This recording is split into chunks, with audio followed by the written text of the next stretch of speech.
स्वागत है आपका विशेष में। आपके साथ मैं हूं अंजना ओम कश्यप। इश्क में फंस गया तनिष्क। जी हां, ज्वेलरी का मशहूर बड़ा नाम तनिष्क अपने विज्ञापन को लेकर विवादों में घिर गया। बात इश्क की ही है, हिंदू मुसलमान जोड़े का इश्क जो विज्ञापन फिल्म में दिखाया गया था, लेकिन कई लोगों को यह इश्क रास नहीं आया। नौबत यह आ गई कि कंपनी को विज्ञापन वापस लेना पड़ा। बात तो एक करने की हो रही थी, लेकिन तनिष्क ज्वेलरी के इस विज्ञापन ने मानो बंटवारा ही कर दिया। कोरोना के दौर में सुस्त पड़े बाजार को त्योहारों से पहले चमकाने की कोशिश में ये विज्ञापन फिल्म जारी की गई थी।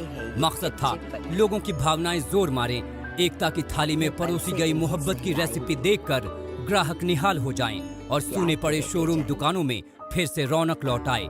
लेकिन दांव एकदम उल्टा पड़ गया।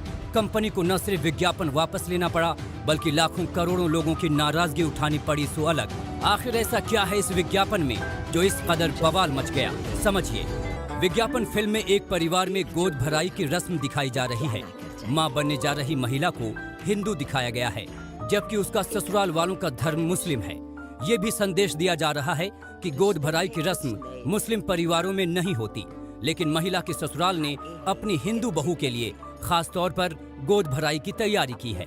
एक हिंदू महिला मुस्लिम परिवार की बहू बने और देश की एक नामी गिरामी बिजनेस हाउस इसे बढ़ावा दे, ये बात कई लोगों को बेहद नागवार गुजरी। लिहाजा सबसे पहले सोशल मीडिया पर हंगामा शुरू हुआ। तनिष्क के बहिष्कार की मुहिम चला दी गई। कई बड़े नाम भी इस मुहिम में शामिल हुए। ये विज्ञापन कई स्तरों पर गलत है। परिवार के साथ रहने वाली हिंदू बहू को स्वीकृति तभी मिलती है जब उसके पेट में उनका वारिस आ जाता है। तो क्या वो सिर्फ बच्चे पैदा करने की मशीन है? ये सिर्फ लव जिहाद को बढ़ावा नहीं दे रहा, बल्कि लिंग भेद करने वाला भी है। हिंदू के तौर पर हमें सतर्क रहना होगा कि ये रचनात्मक आतंकवादी हमारे दिमाग में क्या भर रहे हैं। वो हर बात जो हमें बताई जा रही है, उसका नतीजा क्या होगा, इसका हमें विश्लेषण और आकलन करना होगा। हम अपनी सभ्यता इसी तरीके से बचा सकते हैं। सोशल मीडिया पर छिड़ा संग्राम जमीन पर भी उतरा। गुजरात के कच्छ में बीजेपी नेता के साथ कुछ लोग कंपनी के शोरूम पर पहुंच गए और विज्ञापन को लेकर विरोध जताया। आप ऐसी एड बनाओ, वो उसका जो भी परिणाम आएगा वो आपके ऊपर है। उसके बाद में मैंने उनको बोला, आप कच्छ जिला में ये एक ही शोरूम है तनिष्क का जो गांधीधाम में है, आप ये शोरूम के बाहर बोर्ड मार दो कि भाई ये सुबह से शाम तक जो एड चल रही है वो हमको भी शर्मजनक लग रही है और हम तनिष्क गांधीधाम पूरी जनता हिंदू समाज कच्छ जिला की माफ़ी मांगते हैं। और उन्होंने लगा दी और फिर मैं वहाँ से चला गया। उनको कुछ माफ़ीनामा चाहिए था, उसके लिए वो लोग आए थे स्टोर पे और माफ़ीनामा हमसे मांग रहे थे, जो कि कंपनी ने अभी प्रोड्यूस कर दिया। लेकिन हमला तो नहीं हुआ ना? बहरहाल हंगामा और बढ़ता। इससे पहले ही ज्वेलरी कंपनी ने सभी टीवी चैनलों और सोशल मीडिया प्लेटफॉर्म से विज्ञापन वापस ले लिया। इसके साथ देश के नाम एक सार्वजनिक माफीनामा भी जारी कर दिया।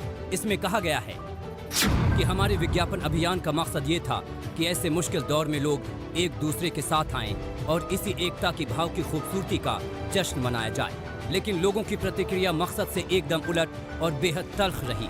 अनजाने में लोगों की भावनाओं को ठेस पहुंचाने को लेकर हम दुखी हैं।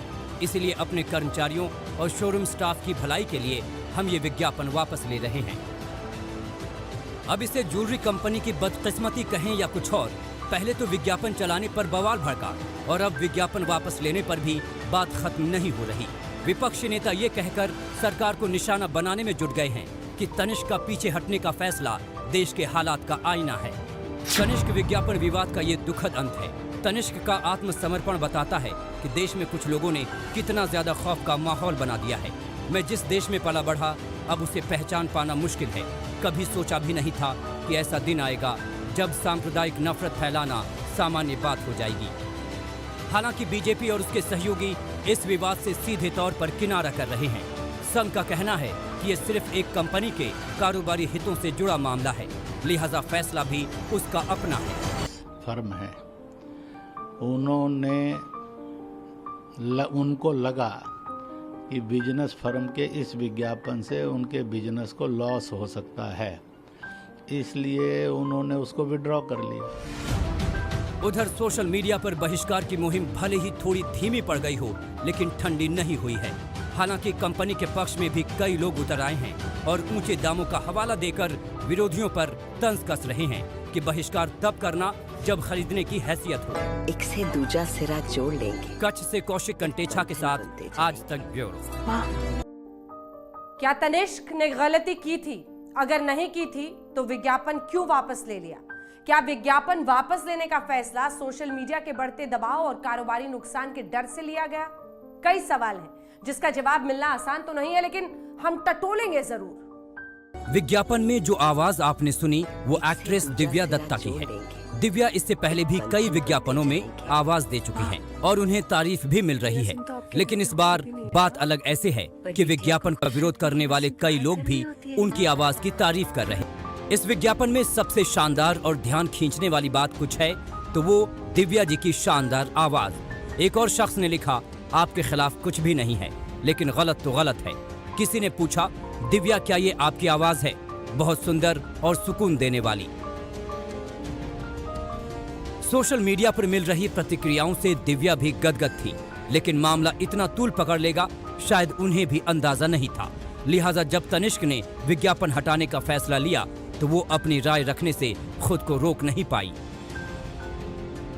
क्या हम सभी भाईचारे को बढ़ावा नहीं देते? भारत का यही मतलब है, यही हमारी आत्मा है। अनेकता में एकता बचपन में यही सुनते थे। ऐसे तो कितने विज्ञापन होते हैं, कोई कुछ नहीं कहता था, पर चले सबके अपने विचार हैं। सवाल ये भी उठ रहे हैं कि क्या कंपनी ने विज्ञापन हटाकर ये संदेश दिया कि वो सोशल मीडिया के दबाव के आगे झुक गई, या कारोबारी हितों की मजबूरी ने कंपनी को ये फैसला लेने के लिए मजबूर कर दिया? ट्रोल्स के जो आर्मीज है वो इस इशू पे खुला छूट दिया गया। प्रेम का जो माहौल है, जैसे गोद भराई के टाइम में जो माहौल दिख रहा था, वो वैसे माहौल कम्युनिटीज के बीच में ना हो और नफरत जैसे फैले। हालांकि टाटा समूह की कंपनी का बचाव करने वाले लोगों की साफ दलील है कि सोशल मीडिया पर एक तरह से गुंडागर्दी की जा रही है।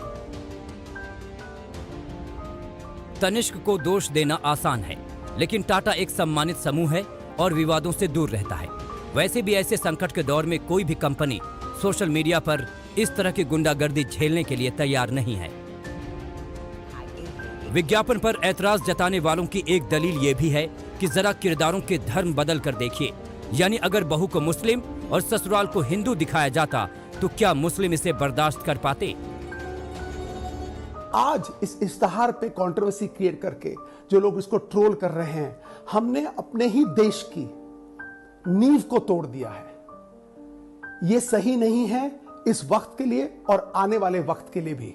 हालांकि ऐसे सवालों के जवाब दे पाना मुश्किल है, लेकिन 1995 में रिलीज हुई फिल्म बॉम्बे को लेकर ऐसा ही विवाद उठा था। नायक हिंदू और नायिका मुस्लिम, बाबरी विध्वंस और फिर देश में फैले सांप्रदायिक उन्माद के दौर को दिखाती इस फिल्म का हिंदुओं के साथ साथ मुस्लिम संगठनों ने भी देश भर में विरोध किया था। आज तक ब्यूरो। तनिष्क कोई पहला ब्रांड नहीं है जो विवादों में फंसा हो। इससे पहले कई नामी गिरामी ब्रांड भी ऐसे विचारधाराओं के भंवर में फंस चुके हैं। चाय पत्ती हो या टूथपेस्ट, वॉशिंग पाउडर हो या फिर टीवी का कोई गेम शो, हिंदू मुसलमान के विवाद ने किसी को नहीं छोड़ा। दाग धोते धोते एक नामी वॉशिंग पाउडर कंपनी खुद दागी बन गई। वजह बना ये विज्ञापन जो पिछले साल होली के मौके पर जारी किया गया था। मकसद था हिंदू मुस्लिम एकता को बढ़ावा देकर अपनी ब्रांडिंग और मजबूत करना। विज्ञापन में दिखाया गया कि एक हिंदू बच्ची होली के दिन मुस्लिम बच्चे को रंगों से बचाकर मस्जिद तक पहुंचाती है, लेकिन दांव उल्टा पड़ गया। हिंदू संगठनों ने आरोप लगाए कि धर्मनिरपेक्षता का एक तरफा पाठ पढ़ाया जा रहा। चलते हुए बैग में रखी थी। 2014 में चाय पत्ती बनाने वाली एक कंपनी ने भी अपने विज्ञापन से एकता का संदेश देने की कोशिश की थी। हिंदू मुस्लिम पड़ोसियों को चाय की महक से जोड़ने का आइडिया था तो नायाब। 2014 में इसी तरह का विज्ञापन दिया गया था। दिखाया गया कि शो में पहुंचा हिंदू परिवार का लड़का एक सवाल पर फंस जाने के बाद फोन करके अपने मुस्लिम विज्ञापनों की दुनिया है। फिल्मों में भी ऐसे विवादों का पूरा इतिहास है, चाहे अभी की पीके हो या फिर बॉम्बे या गर्म हवा। बात जब हिंदू मुसलमान की हो तो समझ में बहुत देर से आती है। और आइए आप जानते हैं कि लाखों करोड़ों की उस इंडस्ट्री के बारे में जिसके निशाने पर होते हैं हमारे दिल और दिमाग। जी हाँ, विज्ञापन का बाजार कैसे चलता है, कितना हमें ललचाने, रिझाने और मनाने और फुसलाने के लिए बाजार में 1 लाख करोड़ रुपए सालाना खर्च कर दिए जाते हैं। जी हाँ, सुनकर हैरत होगी, लेकिन एडवर्टाइजमेंट इंडस्ट्री का कारोबार करीब करीब इतना ही है। टीवी, रेडियो, इंटरनेट समेत सभी माध्यमों में देश भर में 2018 में करीब 75,000 करोड़ के विज्ञापन दिए गए।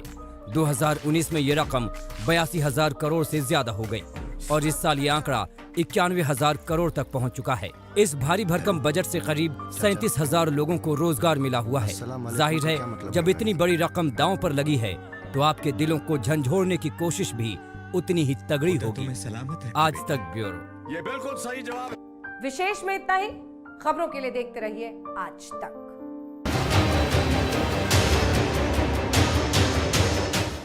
वो क्या एहसास है जो बना देता है हर लम्हे को नया। मेरी मावल चाहे हर लम्हा नया हो जाए। रास्ता लगाना पड़ेगा जी। नमस्कार, मैं हूं अंजना ओम कश्यप। हमें उम्मीद है ये वीडियो आपको पसंद आया होगा। लेटेस्ट खबरों के लिए यूं ही देखते रहिए आज तक और इस वीडियो के पसंद आने पर लाइक, शेयर एंड सब्सक्राइब करना ना भूलें।